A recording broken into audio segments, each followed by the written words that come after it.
الحمد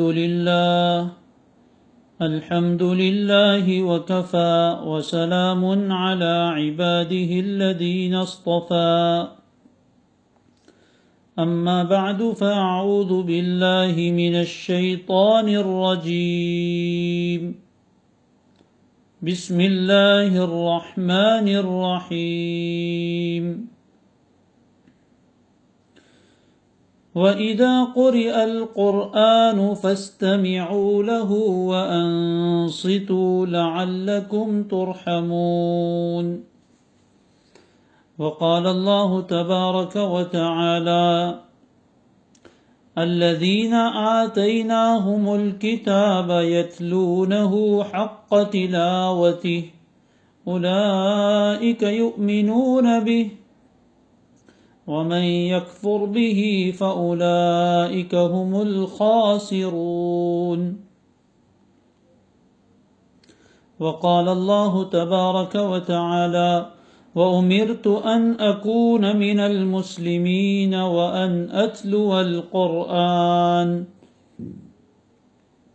وقال الله تعالى اتل ما أوحي إليك من الكتاب وأقم الصلاة وقال الله تبارك وتعالى ورتل القرآن ترتيلا وقال الله تبارك وتعالى وقال الرسول يا رب إن قوم اتخذوا هذا القرآن مهجورا وقال النبي صلى الله عليه وسلم القرآن حجة لك أو عليك وقال النبي صلى الله تعالى عليه وعلى آله وسلم اقرأوا القرآن فإنه يأتي يوم القيامة شفيعا لأصحابه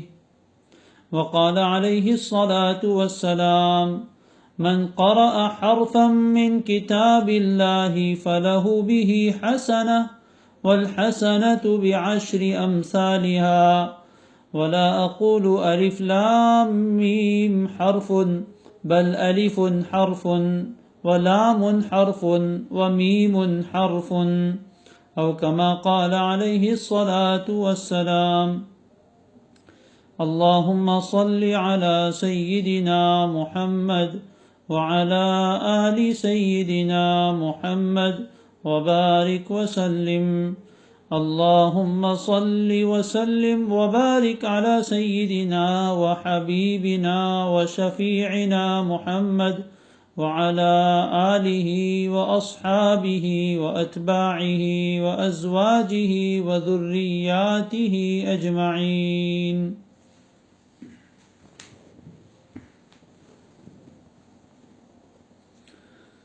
بہت ہی احترام کے قابل میرے دینی بھائیوں، دوستوں، بزرگوں اور میری عزت مآب ماؤں اور بہنوں، اس سے پہلے کہ آج کے اس اہم ترین موضوع پر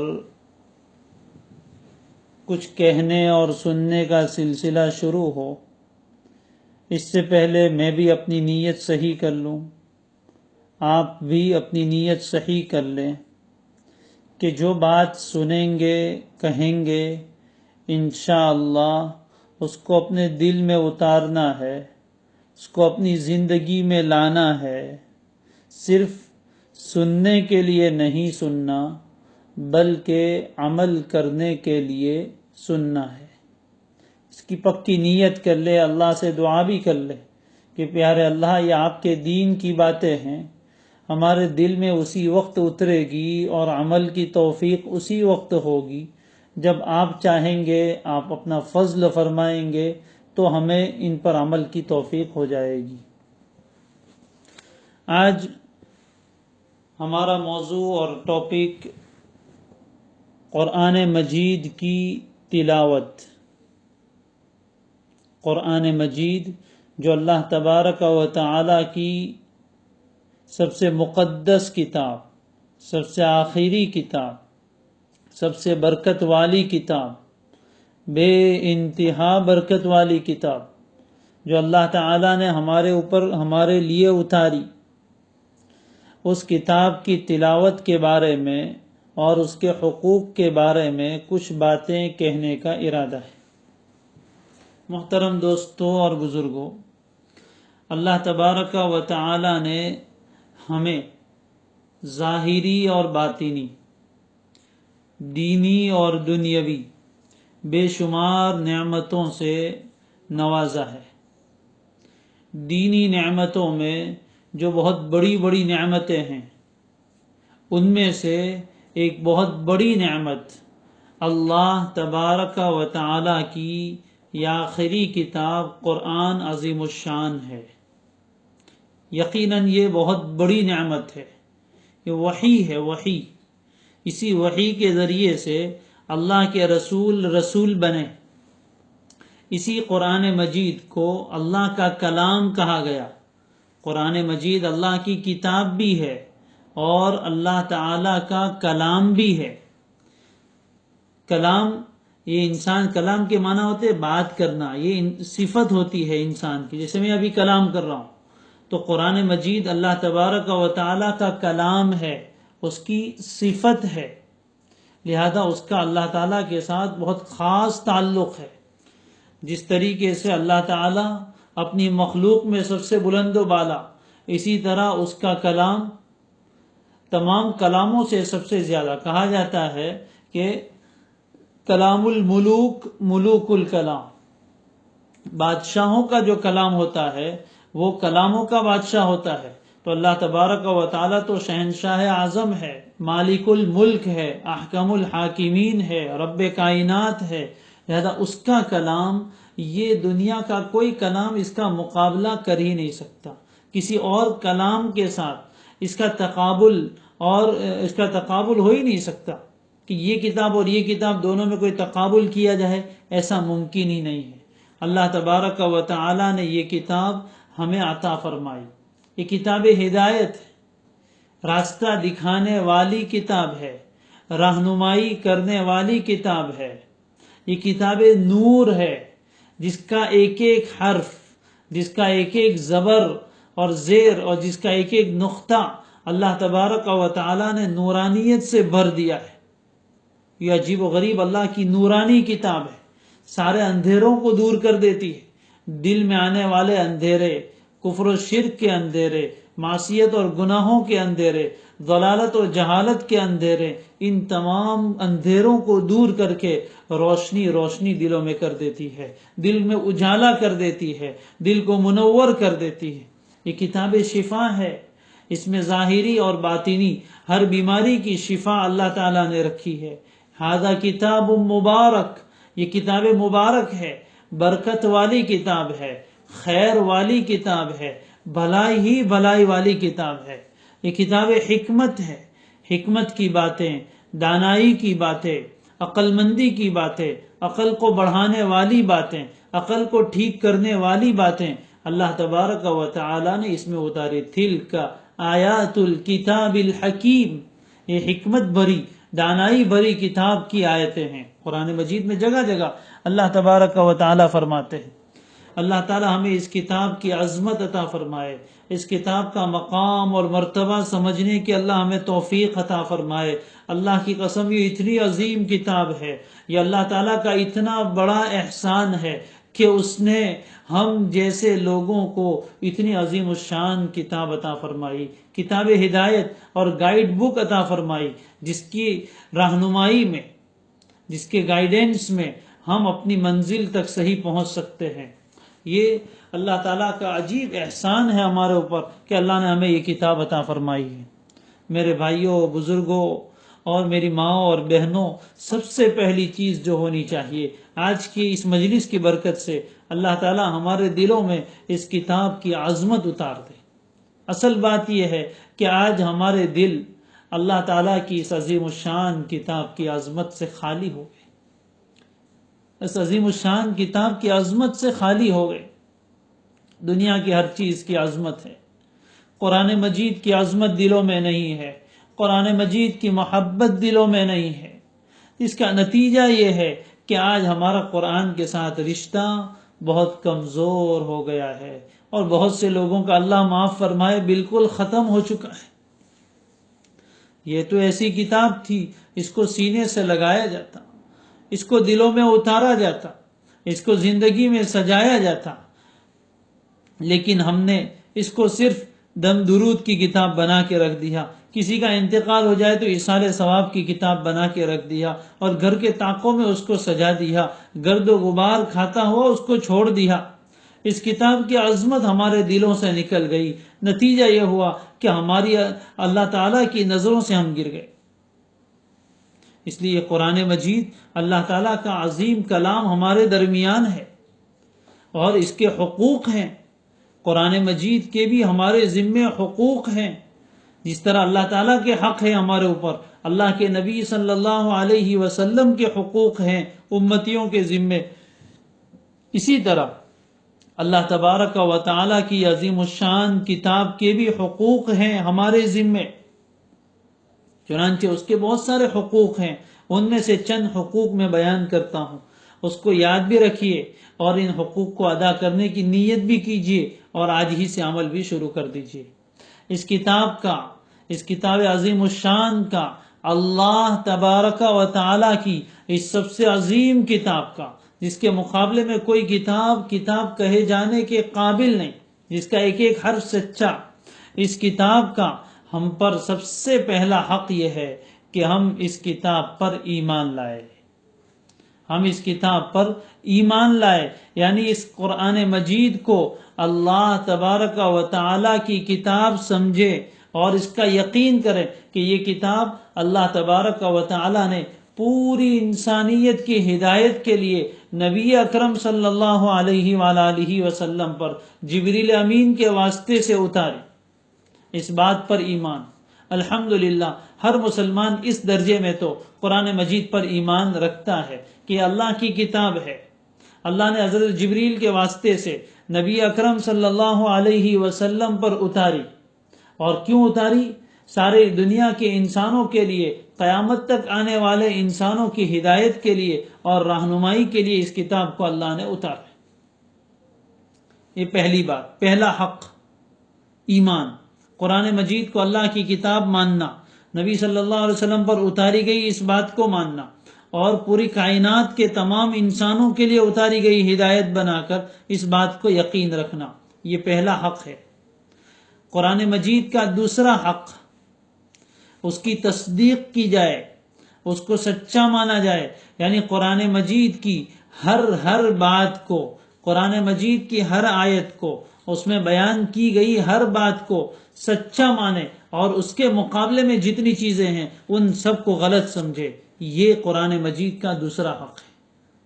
اس کی تصدیق کرے، اس کو سچی کتاب سمجھے اور یقین کرے، اور قرآن مجید میں جو بات آئی ہے اس کے مقابلے میں، اس کے اپوزٹ میں جو باتیں ہیں ان تمام باتوں کی تردید کرے، اس کو رد کر دے کہ یہ بات صحیح نہیں ہو سکتی، قرآن جو کہتا ہے وہی صحیح، چاہے اس کے مقابلے میں ہمارے مشاہدات ہوں، ہماری آنکھوں سے نظر آنے والی چیزیں ایسی ہے جو قرآن سے خلاف ہے، تو ہم کہیں گے ہماری آنکھیں غلط ہے، قرآن کی باتیں غلط نہیں ہو سکتی۔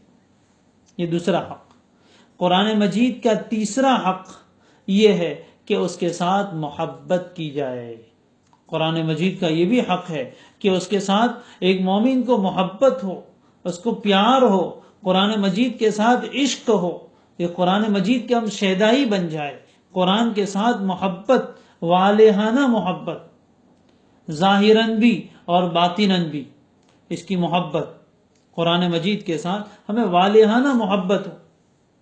چنانچہ صحابہ کرام رضوان اللہ علیہ مجمعین کے یہاں ہمیں یہ چیزیں ملتی ہے۔ حضرت عکرمہ رضی اللہ تعالیٰ عنہ، ان کے بارے میں کتابوں میں موجود ہے کہ جب وہ قرآن مجید کی تلاوت کے لیے قرآن مجید کو لیتے تو سب سے پہلے قرآن مجید کو چومتے تھے، اس کو بوسہ دیتے تھے۔ الحمدللہ ہمارے دیار میں، ہمارے ملک میں بھی ہمارے اکابرین کی محنت کی برکت سے بہت سے مسلمان سیدھے سادے بھولے بھالے بیچارے عام طور پر عامی مسلمان، ان کا یہ معمول ہے کہ قرآن مجید کو چومتے ہیں۔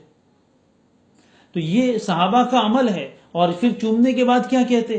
ھذا کلام ربی، ھذا کلام ربی، یہ میرے رب کا کلام ہے، یہ میرے رب کا کلام ہے۔ جس طرح کوئی عاشق اپنے معشوق کا خط لے کر محبت سے اس کو دیکھتا ہے کہ میرے معشوق نے ایک خط لکھ کر بھیجا ہے، اس کاغذ کو بھی محبت کی نظر سے دیکھتا ہے، اس میں لکھی ہوئی جو تحریر ہوتی ہے اس کے پیچھے اسے اپنے معشوق کی انگلیاں نظر آتی ہے کہ یہاں بھی انگلی لگی ہوگی، اس کے اندر سے عجیب ایک خاص طرح کے جذبات ہوتے ہیں۔ ایک مومن کے بھی قرآن مجید کے ساتھ محبت کا یہی انداز ہونا چاہیے کہ میرا رب کا کلام ہے، میرے لیے اللہ نے اتارا ہے، کتنا عظیم کلام ہے، اس کو سینے سے لگائے، اس کو چومے، اس کے ساتھ محبت کا اظہار کرے۔ قرآن مجید کا چوتھا حق یہ ہے کہ اس کی عظمت اور اس کی تعظیم کی جائے، اس کا احترام کیا جائے، ہر طرح کی بے احترامی سے قرآن مجید کو بچایا جائے۔ چنانچہ اس کو ایسی جگہ نہ رکھا جائے جہاں اس کی بے احترامی ہوتی ہو، اس کو اچھی پاک جگہ پر رکھا جائے، اس کے ظاہری اوراق کی بھی حفاظت کی جائے، اس کو کسی اچھے لباس میں، یعنی اچھے جزدان میں، اس کو کپڑے میں لپیٹ کر رکھا جائے۔ خود تو ہم بہترین کپڑے پہنتے ہیں، لیکن قرآن مجید کے اوپر جزدان چڑھانے کے لیے میلا کچیلا کپڑا، اور اکثر تو ایسے ہی ہم رکھ دیتے ہیں۔ اس کو اچھی طرح اچھے کپڑے میں لپیٹ کر اس کو رکھا جائے، اور اس کو محبت کے ساتھ لیا جائے، ادب احترام۔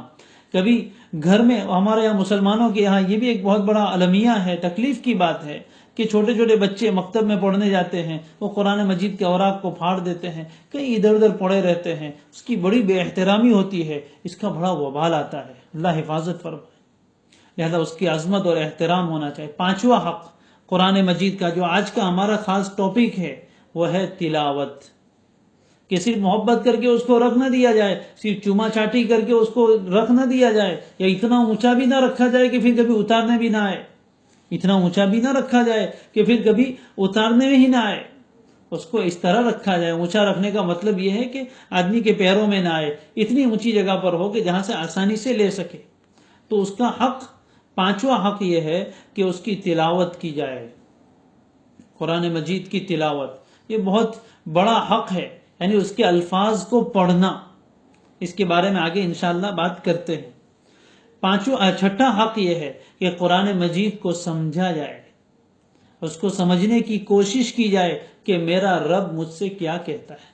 آج بڑی افسوس کی بات ہے، دنیا کی ہر کتاب انسان سمجھنے کے لیے پڑھتا ہے، اور جو کتاب سمجھنے کے لیے اتاری گئی اس کتاب کو بے سمجھے پڑھتا ہے۔ اخبار پڑھتا ہے تو سمجھ کے پڑھتا ہے، موبائل کا میسج پڑھتا ہے تو سمجھ کے پڑھتا ہے، جو چیز سمجھ میں نہیں آتی اس کو نہیں پڑھتا۔ اور قرآن مجید جو سمجھنے کے لیے ہی اتاری گئی، اس کتاب کو بغیر سمجھے پڑھتا ہے، اور بغیر سمجھے پڑھنے کا پھر احساس بھی نہیں ہے۔ بچپن سے پڑھ رہا ہے اور آج 55 پر پہنچ گیا، لیکن زندگی میں ایک مرتبہ بھی یہ خیال نہیں آیا کہ میں دیکھوں تو صحیح کہ میرا رب مجھ سے کیا کہتا ہے۔ یہ کتاب مجھ سے کہتی ہے، آپ سے کہتی ہے، ہر پڑھنے والے کو مخاطب بناتی ہے۔ یہ اللہ تعالیٰ کا پیغام ہے، یہ اللہ تعالیٰ کا میسج ہے، تمام انسانوں کے نام، ہر انسان کے نام۔ اگر دنیا کے کسی بادشاہ کا خط آ جائے، اگر کسی عدالت کا سمنس آ جائے اور انگریزی میں وہ پڑھنا نہیں آتا، کسی پڑھنے والے کے پاس لے کر جاتا ہے، اس میں کیا لکھا ہے؟ ارے موبائل میں ایک میسج آ جائے، انگریزی نہیں آتی، کسی پڑھنے والے کو بتاتا ہے کہ دیکھو نا کیا میسج آیا ہے۔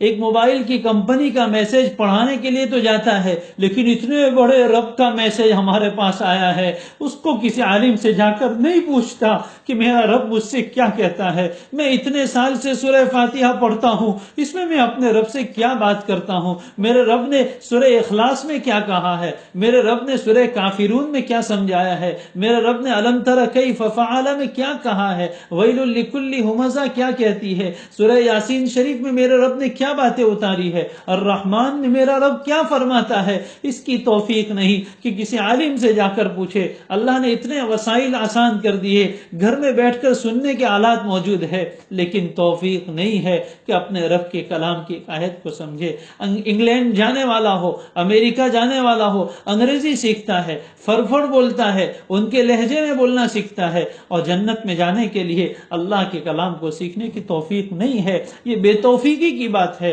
یہ محرومی کی بات ہے۔ اللہ تعالی ہماری حفاظت فرمائے۔ قرآن مجید کا 7واں حق یہ ہے کہ اس کو سمجھنے کے بعد اس پر عمل کیا جائے، اس پر عمل کیا جائے۔ یہ کتاب عمل کی ہے، یہ کتاب عمل کے لیے آئی ہے، زندگی میں اتارنے کے لیے آئی ہے، صرف پڑھنے کے لیے نہیں۔ یقیناً اس کا پڑھنا بہت باعث برکت ہے، بہت اجر و ثواب کا ذریعہ ہے، لیکن اس کا مقصد صرف یہی نہیں ہے۔ ایک بہت بڑے بزرگ گزرے ہیں، حضرت فضیل ابن عیاض رحمۃ اللہ علیہ، وہ فرمایا کرتے تھے انزل القرآن لیعمل بہ، قرآن مجید تو اس لیے اتارا گیا تھا کہ اس پر عمل کیا جائے۔ فاتخذ الناس قراءته عملا، لوگوں نے اس کے پڑھنے کو ہی عمل بنا لیا اور عمل سے فارغ ہو گئے۔ تو اس پر عمل کرنا، آج جو مسلمانوں کی پستی ہے اور مسلمان ذلتی کی زندگی گزار رہے ہیں، اس کے بہت سارے اسباب ہیں، ان میں ایک بنیادی سبب، بہت بڑا سبب، یہ قرآن مجید سے دوری ہے، اس کی تلاوت سے دوری، اس کو سمجھنے سے دوری اور اس پر عمل کرنے سے دوری۔ مسلمان نے آج سب کچھ پڑھا، قرآن نہیں پڑھا، گیا اس کو ایک زائد کتاب سمجھا، اپنی زندگی کے مقاصد میں قرآن کو سیکھنا اس نے بٹھایا ہی نہیں۔ اللہ تعالیٰ فرما حدیث شریف میں ہے ان اللہ یرفع بہذا الکتاب اقواما ویضع بہ آخرین، اللہ اسی کتاب کے اوپر عمل کرنے کی وجہ سے کچھ لوگوں کو، کچھ قوموں کو بلندی عطا فرماتے ہیں اور کچھ لوگوں کو ذلیل کر دیتے، کچھ لوگوں کو ذلیل کر دیتے۔ اتر کر حرا سے سوئے قوم آیا اور ایک نسخے کیمیا ساتھ لایا، وہ بجلی کا کڑکا تھا یا صوت ہادی، عرب کی زمین جس نے ساری ہلا دی۔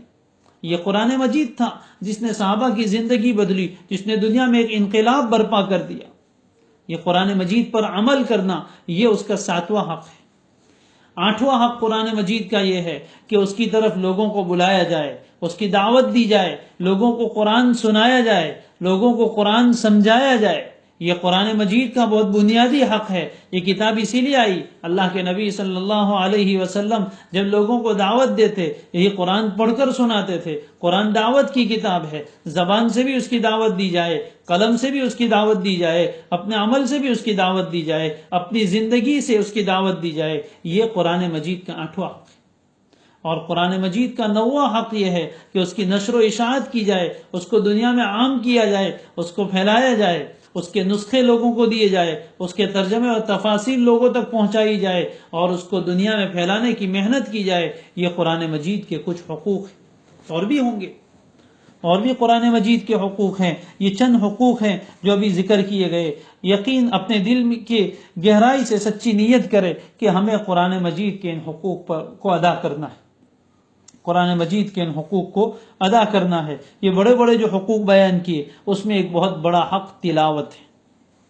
تلاوت، یہ قرآن مجید کی تلاوت، یہ بہت بڑی نعمت ہے۔ جب انسان قرآن مجید کی تلاوت کرتا ہے تو گویا اللہ تعالیٰ اس سے بات کرتے ہیں۔ قرآن مجید کی تلاوت جب انسان کرتا ہے تو اس میں اللہ تعالیٰ اس سے بات کرتے ہیں، اس لیے کہ کلام اللہ ہے، اللہ کا کلام ہے، اور کلام جو ہے نا بات، تو اللہ تعالیٰ اس سے یعنی قرآن پڑھنے والے سے بات کرتے ہیں۔ یہ عجیب، قرآن مجید عجیب نعمت ہے۔ اس کے پڑھنے کا مزہ الگ، اس کے سننے کا لطف الگ، اور اس کو سنانے کا مزہ الگ، اور اس کو سمجھنے کا لطف الگ ہے، اس کو سمجھانے کا مزہ الگ ہے، اور اس پر عمل کرنے کا لطف تو کچھ اور ہی ہے، اور اس کو دوسروں تک پہنچانے کا مزہ الگ ہے۔ اس کے ہر رنگ نرالے ہیں۔ یہ اللہ تعالیٰ کی بہت بڑی نعمت ہے کہ اللہ تعالیٰ نے ہمیں قرآن مجید کی تلاوت کی توفیق عطا فرمائی، بلکہ حکم دیا۔ یہ اللہ تعالیٰ ہم سے ہم کلام ہوتے ہیں، اللہ تعالیٰ ہم سے بات کرتے ہیں۔ اور ایک بات میں آپ کو بتاؤں، شاید آپ کے لیے بات نہیں ہو، لیکن اللہ تبارک و تعالیٰ کے آسان کرنے سے ہم اس قرآن کو پڑھ سکتے ہیں، ورنہ کہاں ہماری یہ گندی زبانیں اور کہاں اللہ تبارک و تعالی کا یہ بھاری برکم کلام، جس کے بارے میں قرآن نے فرمایا لو انزلنا هذا القرآن على جبل لرأيته خاشعا متصدعا من خشية اللہ، اگر ہم اس قرآن مجید کو پہاڑ جیسی بڑی مخلوق پر اتارتے تو اس کے بوجھ کی وجہ سے تم دیکھتے کہ وہ پہاڑ ریزہ ریزہ ہو جاتا، چورا چورا ہو جاتا، اس کو برداشت کرنے کی سکت پہاڑ میں نہیں تھی۔ تو کیا گنجائش ہے کہ ہمارا چھوٹا سا دل اس قرآن مجید کے بوجھ کو اٹھا لے، اور ہماری یہ زبانیں قرآن مجید کے ایسے عظیم ترین الفاظ کی تلاوت کر لیں اور اتنا آسانی سے کر لے، یہ ہمارے بس کی بات نہیں تھی۔ اللہ تبارک و تعالی نے آسان فرمایا۔ قرآن مجید تو پیغمبر صلی اللہ علیہ وسلم کو یہ کہتا ہے انما یسرناہ بلسانک، اے پیغمبر آپ کی زبان پر اس قرآن کو ہم نے آسان کیا۔ تو معلوم ہو قرآن اللہ جب آسان کرتے ہیں تب ہمارے لیے آسان ہوتا ہے، ورنہ ہماری یہ سکت نہیں تھی۔ اور اس سے زیادہ عجیب بات میں آپ کو بتاؤں کہ قرآن مجید کی تلاوت کا اللہ نے ہمیں حکم دیا اور ہمیں اجازت دی، فرشتوں کو قرآن مجید کی تلاوت کی اجازت نہیں ہے۔ فرشتے قرآن مجید کی تلاوت نہیں کر سکتے۔ علامہ ابن الصلاح ایک بہت بڑے عالم گزرے ہیں، انہوں نے اپنے فتاوی میں یہ بات ذکر کی ہے، اور علامہ سیوطی نے الاتقان فی علوم القرآن میں یہ بات نقل کی ہے کہ فرشتوں کو قرآن مجید کی تلاوت کی اجازت نہیں۔ جبریل امین جب لے کر آتے تھے تب تو تلاوت کرتے تھے، ان کے علاوہ دوسرے فرشتوں کو قرآن پڑھنے کی اجازت نہیں۔ وہ نوری مخلوق، ہر طرح کی معصیت سے پاک، گناہ کر ہی نہیں سکتے، ان کو قرآن کی پڑھنے کی اجازت نہیں۔ اور ہماری زبانیں جو پتہ نہیں ہزاروں مرتبہ جھوٹ بولتی ہے، غیبت کرتی ہے، بدگوئی کرتی ہے، ایسی گندی زبانوں سے اللہ تعالیٰ نے ہمیں قرآن مجید کے پڑھنے کی توفیق دے دی، اجازت دے دی۔ یہ ان کا اتنا بڑا کرم ہے، اتنا بڑا کرم ہے کہ ہم اس کا کبھی احسان نہیں، جو اللہ تبارک و تعالیٰ کا اس پر شکر ادا نہیں کر سکتے۔ یہ اتنی بڑی نعمت ہے جو اللہ تعالیٰ نے ہمیں عطا فرمائی۔ اور نبی اکرم صلی اللہ علیہ وسلم کو بھی اللہ تعالیٰ نے حکم دیا قرآن مجید میں تلاوت کرنے کا، اتل ما اوحی الیک من الکتاب، تلاوت کیجئے اور ٹھہر ٹھہر کر پڑھنے کا حکم دیا، ورتل القرآن ترتیلا، قرآن مجید کو ٹھہر ٹھہر کر اطمینان سے پڑھیے، سوچتے ہوئے پڑھیے، یہ حکم دیا۔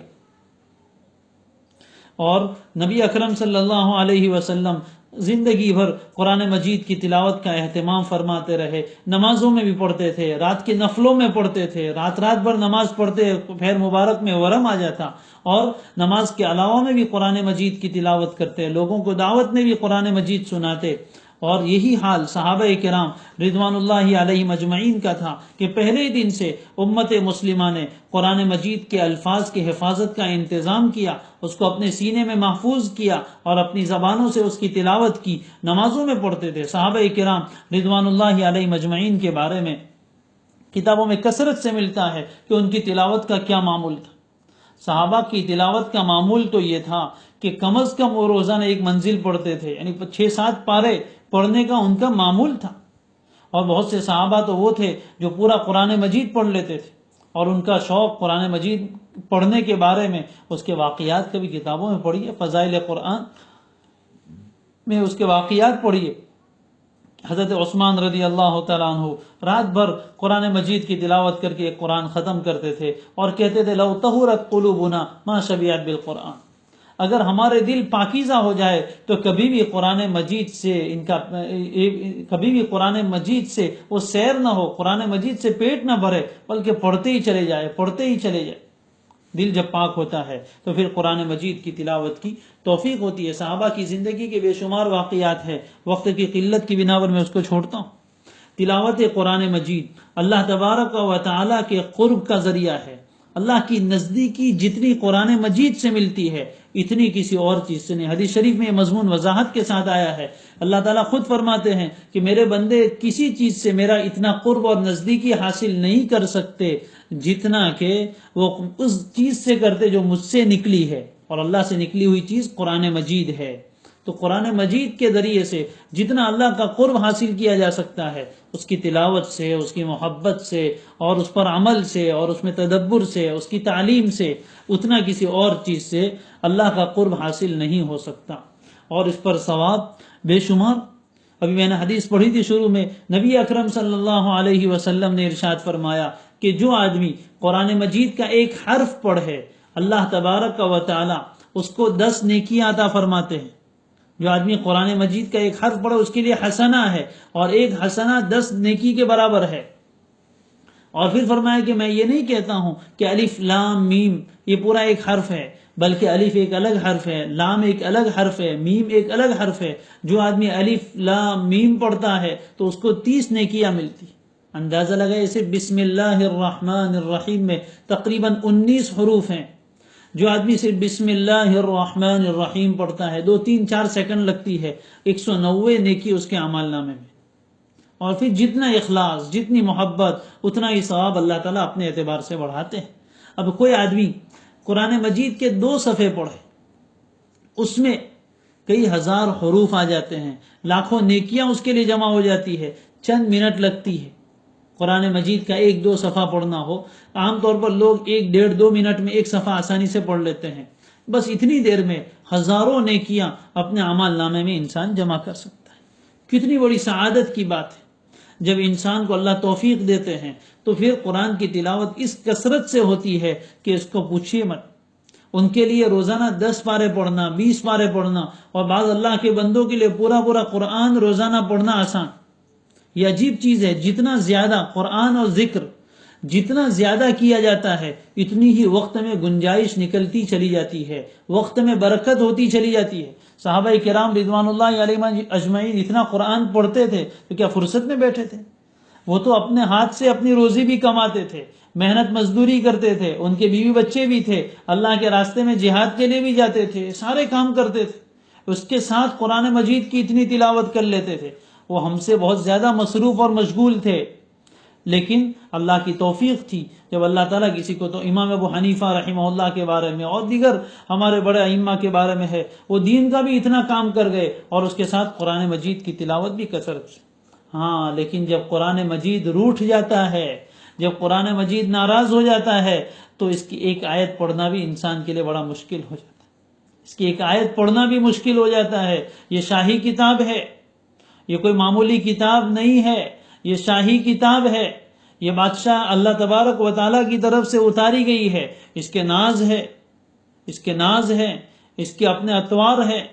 لہذا جب انسان اس کی طرف سے اعراض کرتا ہے اور اس کی طرف سے بے توجہی برتتا ہے، کئی دن تک قرآن مجید کو نہیں اٹھاتا، تو پھر قرآن مجید بھی اس سے روٹھ جاتا ہے۔ پوری دنیا بھر کی چیزیں اس کو پڑھنے کی توفیق ہوتی ہے، لیکن قرآن مجید پڑھنے کی توفیق نہیں ہوتی۔ دنیا بھر کی چیزیں سننے کی توفیق ہوتی ہے، لیکن قرآن مجید سننے کی توفیق نہیں ہوتی۔ جس طرح قرآن مجید کو پڑھنا عبادت ہے، اس کا سننا بھی عبادت ہے۔ وَإِذَا قُرِئَ الْقُرْآنُ فَاسْتَمِعُوا لَهُ، قرآن مجید جب پڑھا جائے تو غور سے سنو، وَأَنصِتُوا، اور چپ رہو، لَعَلَّكُمْ تُرْحَمُونَ، تمہارے اوپر رحمت کی بارش برسائی جائے گی۔ آج عجیب و غریب ماحول ہے، نعتیں خوب چلتی ہے، ہماری خاص طور پر خواتین دن بھر نعتیں سنتی رہتی ہے اور اپنے کان کی لذت لیتی رہتی ہے۔ ہاں، ایک عشق کی بات الگ ہے، اللہ کے نبی صلی اللہ علیہ وسلم کی محبت میں کوئی آدمی سنے، گنجائش ہے، لیکن ذرا دیکھیں کہ انسان کا کلام ہم زیادہ سنتے ہیں یا اللہ تعالیٰ کا کلام زیادہ سنتے ہیں۔ محبت کے ساتھ، عظمت کے ساتھ قرآن مجید سننے کا معمول بنائیں۔ دیکھیے کیسا سکون ملتا ہے دل میں، اللہ تعالیٰ کی رحمت اترتی ہے۔ محبت کے ساتھ سنیں اپنے رب کا کلام۔ کیسے کیسے بہترین پڑھنے والے دنیا میں اللہ نے پیدا فرمائے، اچھی آواز میں، بہترین لہجے میں پڑھنے والے، اور ہر قرآن مجید عجیب معجزہ ہے، ہر پڑھنے والے کا لہجہ الگ اور ہر ایک میں عجب الگ لطف ہے۔ سنیے تو صحیح، اللہ تعالیٰ نے اس دور میں ہمارے لیے بڑی آسانیاں کر دی ہے، دنیا کے کونے کونے میں پڑھنے والے کا ہم اپنے گھر میں بیٹھ کر سن سکتے ہیں، پہلے یہ سب سہولتیں نہیں تھی۔ تو قرآن مجید اللہ تبارک و تعالیٰ کا کلام، اس کے پڑھنے کا اہتمام ہو اور اللہ تعالیٰ کی توفیق اللہ سے مانگے، 2 رکعت پڑھ کے، اللہ آپ کی عظیم کتاب ہے، آج تک ہم نے بہت حق تلفی کی، اس کی طرف توجہ نہیں کی، اس لیے ہمیں توفیق نہیں مل رہی ہے، ہمارے لیے قرآن پڑھنا آسان کر دیجئے، ہمیں توفیق دے دیجئے، منائیے اللہ کو۔ یہ ناز والی کتاب ہے، روٹھ جاتی ہے پھر انسان اس کے قریب نہیں جاتا، یاد کیے ہوئے بھول جاتے ہیں۔ مکتب میں پڑھا تھا، ناظرہ پڑھنا سیکھا تھا، اور سالہ سال گزر گئے، قرآن مجید اٹھایا نہیں، نتیجہ یہ ہے کہ اب پڑھنے بیٹھتے ہیں تو زبان چلتی ہی نہیں، ایک ایک صفحے میں 20-20 منٹ لگ رہی ہے، زبان چلتی ہی نہیں۔ کیوں نہیں چلتی ہے؟ پڑھنا تو سیکھا تھا لیکن بلا دیا گیا۔ کیوں بلایا گیا؟ اس لیے کہ ہم نے قرآن کو بلا دیا، ہم نے اس کو اٹھایا نہیں۔ یہ کوئی ایسی کتاب نہیں تھی کہ جس کو پڑھ کر چھوڑ دیا جاتا۔ ہر سال اسکول میں بچہ آگے بڑھتا ہے تو اس سال جو اس نے کتابیں پڑھی تھی وہ بکس سب پھینک دی جاتی ہے اور دے دی جاتی ہے کسی کو، لیکن قرآن مجید پڑھنے کے بعد کبھی کسی کو دیا نہیں جاتا، وہ تو موت تک کا ساتھ ہے، اور صرف موت تک نہیں بلکہ اس سے بھی آگے تک ساتھ دینے والا ہے۔ اس لیے قرآن مجید تو ہمارا سچا یار ہے، ہمارا سچا دوست ہے۔ جو آدمی قرآن مجید کے ساتھ اپنی دوستی کر لے اور قرآن کے ساتھ اپنا رشتہ قائم کر لے، یہ قرآن اس کو کبھی نہیں چھوڑے گا، کبھی نہیں چھوڑے گا، زندگی بھر ساتھ دے گا۔ ایسا سچا یار کبھی نہیں ملے گا، زندگی بھر ہمارا ساتھ دے گا۔ اور پھر جب موت، ابھی زندگی میں قرآن والوں کو قرآن کیسا ساتھ دیتا ہے؟ ابھی لاک ڈاؤن کا زمانہ چل رہا ہے، لوگ اپنے گھروں میں بیٹھے بیٹھے اکتا رہے ہیں کہ یار کب کھلے گا اور کب ہم باہر نکلیں گے۔ قرآن والوں کو کوئی وحشت نہیں ہے، بس وہ تو خوش ہیں کہ اچھا ہے ہمیں قرآن پڑھنے کی توفیق مل گئی، قرآن ہمارا ساتھی ہے، ہمیں کیوں اکیلے میں وحشت ہوگی؟ قرآن، اللہ جب ہم اکیلے ہوتے ہیں قرآن پڑھتے اللہ ہم سے بات کرتا ہے، جب اللہ بات کرتا ہے تو پھر وحشت کیسی؟ پھر جب موت کا وقت آتا ہے، وہ جھانکنی کا عالم، روح کے نکلنے کا وقت، انتہائی سخت وقت، قرآن مجید اس وقت بھی ان کا ساتھ دیتا ہے، ان کے ایمان کو محفوظ کرتا ہے، شیطان کو ان کے قریب نہیں آنے دیتا۔ پھر جب جنازہ اٹھتا ہے اور قبر میں اتارا جاتا ہے، سب لوگ چھوڑ کر چلے آتے ہیں، کوئی ساتھ نہیں ہوتا۔ قرآن مجید ایسا سچا دوست ہے جو قبر میں بھی ساتھ آئے گا۔ آج ہم نے اپنے موبائل میں، فیس بک پہ، واٹس ایپ پہ لگ لگ کے قرآن مجید کو چھوڑ دیا، کیا قبر میں یہ سب چیزیں ساتھ آئے گی؟ وہاں کسی کمپنی کا نیٹ ورک نہیں آتا ہے، کوئی سیل فون ساتھ نہیں جائے گا، وہاں اگر ساتھ آئے گا تو یہ قرآن ساتھ لے جانا ہے، اس کو قبر میں ساتھ لے کر جانا ہے۔ اگر دنیا میں اس سے دوستی قائم کی تو قبر میں بھی یہ انسیت کا ذریعہ بنے گا، وہاں بھی ہماری حفاظت کرے گا۔ صرف اتنا ہی نہیں بلکہ میدان محشر میں جب ہم قبروں سے اٹھ کر پہنچیں گے اور اللہ تبارک و تعالی انتہائی غضب کی حالت میں ہوں گے اور اولین و آخرین سب لوگ میدان محشر میں جمع ہوں گے، اس موقع پر بھی یہ قرآن مجید ہمارا ساتھ چھوڑنے والا نہیں ہے اگر اس سے ہم نے دوستی نبھائی۔ نبی اکرم صلی اللہ علیہ وسلم نے فرمایا اقرؤ القرآن، قرآن مجید پڑھتے رہو، اس لیے کہ قیامت کے دن اپنے ساتھیوں کے لیے، اپنے دوستوں کے لیے سفارشی بن کر آئے گا۔ حضور اکرم صلی اللہ علیہ وسلم کا یہ ارشاد مسلم شریف میں موجود ہے، قرآن مجید پڑھتے رہو، قیامت کے دن وہ اپنے ساتھیوں کے لیے سفارشی بن کر آئے گا۔ اور نبی اکرم صلی اللہ علیہ وسلم نے ایک دوسری روایت میں فرمایا القرآن حجت لک او علیک، یہ قرآن یا تو تیرے لیے اللہ کے سامنے حجت اور دلیل بن کر آئے گا یا تیرے خلاف دلیل بن کر آئے گا۔ دوسری روایتوں میں اس کی وضاحت فرمائی کہ جو آدمی قرآن مجید کو پڑھتا ہے، اس کا حق ادا کرتا ہے، قیامت کے دن یہ قرآن مجید آئے گا۔ یہ زندہ کتاب ہے، قرآن مجید زندہ کتاب ہے، کوئی مردہ صرف کاغذات کا نام نہیں ہے۔ جس طرح زندہ آدمی سب کو پہچانتا ہے اور پڑھنے والوں کو بھی جانتا ہے اور اپنے سے رشتہ توڑنے والے کو بھی جانتا ہے، قرآن مجید بھی اپنے سے رشتہ جوڑنے والوں کو جانتا ہے اور اپنے سے رشتہ توڑنے والوں کو جانتا ہے۔ جنہوں نے قرآن سے رشتہ جوڑا تھا، قیامت کے دن قرآن مجید آگے آگے چلے گا اور اس میں بھی سورہ بقرہ اور آل عمران سب سے آگے ہوگی، اور آ کر اللہ تبارک و تعالیٰ کے سامنے اس قرآن والے کی سفارش کرے گا اور کہے گا اے اللہ اس کو آپ ایک تاج پہنا دیجئے۔ اللہ تبارک و تعالیٰ اس کو تاج پہنائیں گے، پھر کہے گا اللہ اس کو ایک بہترین لباس اور جوڑا پہنا دیجئے، اللہ تعالیٰ پہنائیں گے، اور پھر قرآن کی سفارش پر وہ بلا حساب کتاب جنت میں داخل ہوگا۔ ہاں، اور سخت ترین بات یہ ہے کہ کچھ لوگوں کو قرآن مجید گردن سے پکڑے گا، اللہ کی بارگاہ میں لا کر پیش کرے گا اور ان کا مقابل بن کر آئے گا کہ اللہ میں ان کے درمیان تھا، یہ نہ مجھے پڑھتے تھے، نہ مجھے سمجھتے تھے، نہ مجھ پر عمل کرتے تھے۔ قرآن مجید اگر کسی کا مقابل بن کر آ جائے اور اللہ کے دربار میں ہمارے خلاف مقدمہ دائر کر دے، بتائیے کون بچانے والا ہے؟ کون ہمیں نجات کا ذریعہ بنے گا؟ کوئی نہیں بن سکتا. اس لیے موقع ہے قرآن مجید کے ساتھ اپنا رشتہ ہم جوڑ لیں، اس کے ساتھ اپنا تعلق قائم کر لیں، اس کے ساتھ اپنا تعلق قائم کرے، اس کے ساتھ سچی یاری لگائے. یہ زندہ کتاب ہے، یہ سمجھتا ہے، یہ بات کرتا ہے. جن کے دل ہوتے ہیں وہ قرآن کی آواز سنتے ہیں. جن لوگوں کو قرآن کے ساتھ الفت ہو جاتی ہے، اللہ کرے ہم سب کو ہو جائے. جن لوگوں کو قرآن کے ساتھ دوستی ہو جاتی ہے، اللہ کرے ہم سب کو ہو جائے. قرآن سے اچھا کوئی دوست نہیں، اس سے سچا کوئی دوست نہیں. اللہ کرے ہم سب کو دوستی ہو جائے. جن لوگوں کو ہو جاتی ہے وہ اگر کبھی قرآن سے غافل ہو جائے، قرآن انہیں بلاتا ہے. جب وہ اپنے گھر میں اس جگہ سے گزرتے ہیں جہاں قرآن رکھا ہوتا ہے، گویا کہ ان کو کھینچا جاتا ہے. کوئی آواز دیتا ہے، کیوں مجھے نہیں اٹھا رہے ہو، کیوں مجھے نہیں پڑھ رہے ہو. قرآن ان کو کھینچتا ہے. ان کا دل قرآن کے بغیر اچھا نہیں جاتا. قرآن پڑھے بغیر ان کے دل میں سکون نہیں آتا. اس لیے اس بات ختم ہو جائیں گے.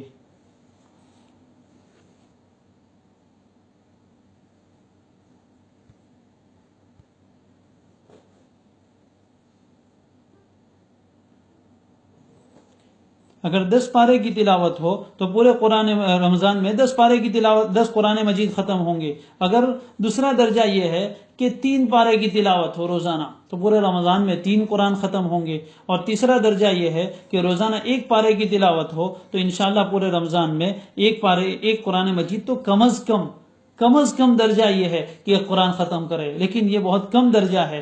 کوشش اس بات کی کرے کہ 3 قرآن، 5 قرآن، 7 قرآن، 10 قرآن ختم ہو. اور جتنا زیادہ پڑھ سکے محبت کے ساتھ، عظمت کے ساتھ پڑھیں تو انشاءاللہ تعالی اللہ تبارک و تعالیٰ کے یہاں ہمارا یہ بہتر مقام بنے گا اور یہ ساری چیزیں ہمارے لیے آخرت میں ذخیرہ بنے گی. اور آخری بات، وقال الرسول یا ربی ان قوم اتخذوا هذا القرآن مہجورا.